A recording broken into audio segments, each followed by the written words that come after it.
Bismillahirrahmanirrahim. Assalamualaikum warahmatullahi wabarakatuh. Perkenalkan, kami dari kelompok 5, Formulasi dan Teknologi Setian Steril. Pada kesempatan kali ini, kami akan mempresentasikan hasil diskusi kami dengan judul Formulasi dan Evaluasi Setiaan Tetes Telinga Ofloxacin. Berikut anggota dari kelompok 5. Ada Tiara Nastiti, Jihan Nurbaiti, Askia Fahira, Kalila Hardinati, Noval Reza, Nur Asmila, Shita Sevia, Ilyeni Kurotawayuni, Ashifah, dan Resti Iska Maida. Yang pertama yaitu formula. Bahan pertama yaitu ofloxacin, final range-nya itu 0,3%. Selanjutnya ada benzalkonium klorida, yaitu final range-nya 0,0025%. Dan yang terakhir ada propilen glikol at 5 mili. Yang kedua yaitu ada monografi bahan atau zat aktif dan eksipien. Zat aktif pertama yaitu ofloxacin, pemberian bentuk kristal atau warna kristal berwarna putih kekuningan pucat hingga putih kekuningan terang. Fungsi zat aktif antibakteri untuk mengobati otitis media supuratif kronik dan otitis eksterna. Untuk pH 2-5, melting point 250-257 derajat Celcius. Untuk stabilitas, tetes telinga ofloxacin stabil pada suhu 20-25 derajat Celcius. Untuk larutan, sedikit larut dalam air, alkohol dan metil alkohol. Penyimpanan disimpan dalam wadah tertutup rapat pada suhu ruangan dan terhindar dari sinar matahari langsung. Selanjutnya yaitu benzalkonium klorida. Pemberiannya gel kental atau potongan seperti gelatin, putih atau kuningan. Biasanya berbau aromatik lemah, larutan dalam air terasa pahit, jika dikocok sangat berbusa dan biasanya sedikit alkali. Fungsinya sebagai pengawet antimikroba, antiseptik, desinfektan, pelarut agen, agen pembasah.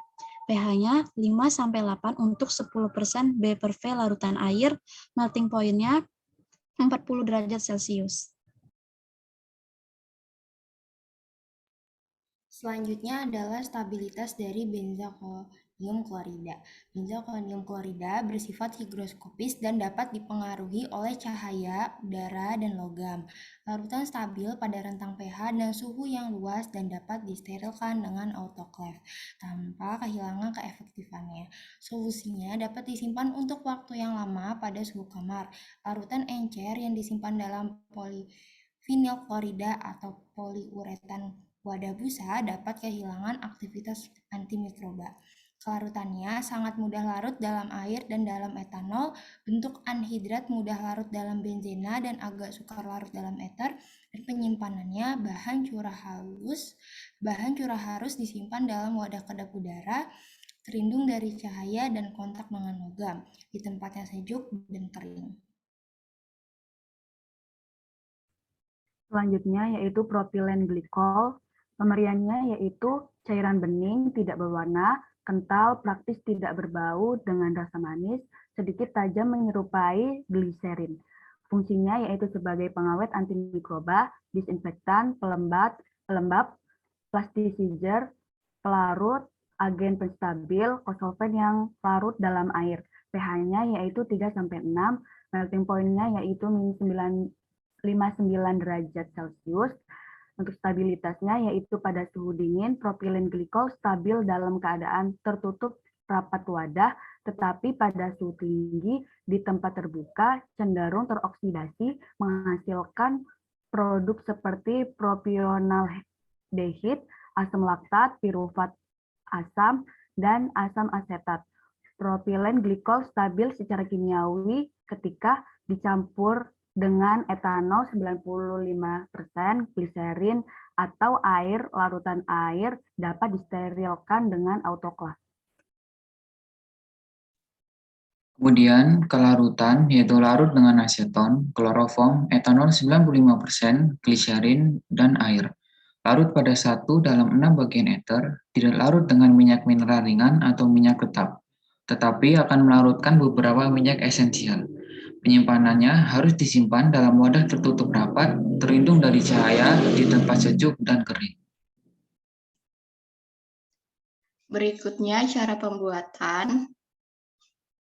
Yang pertama, bahan-bahan ditimbang menggunakan kaca arloji sesuai dengan kebutuhan.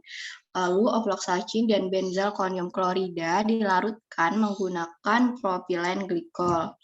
Ofloxacin, benzel konium klorida, dan propilen glikol dimasukkan ke dalam gelas piala steril yang dilengkapi dengan batang pengaduk. Tambahkan propilen glikol sampai semua bahan larut. Langkah selanjutnya yaitu kaca arloji dibilas menggunakan propilen glikol minimal 2 kali. Selanjutnya, larutan dituangkan ke dalam gelas ukur hingga volume mencapai 5 ml.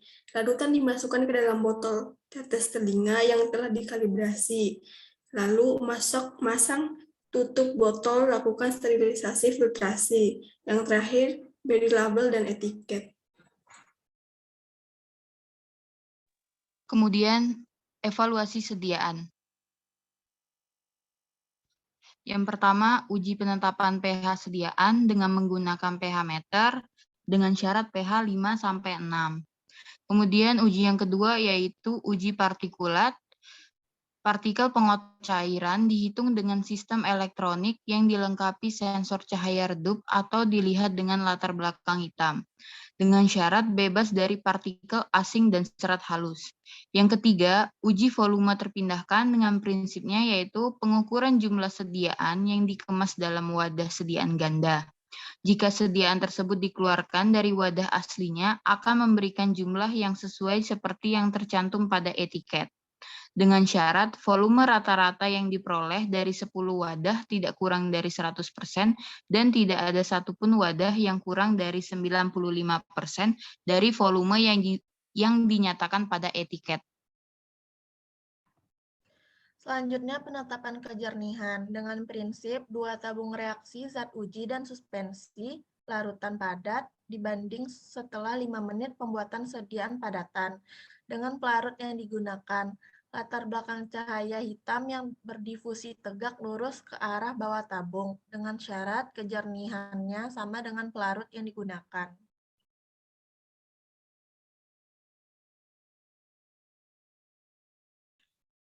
Berikut presentasi dari kelompok 5. Kurang dan lebihnya kami mohon maaf. Kami tutup. Wassalamualaikum warahmatullahi wabarakatuh.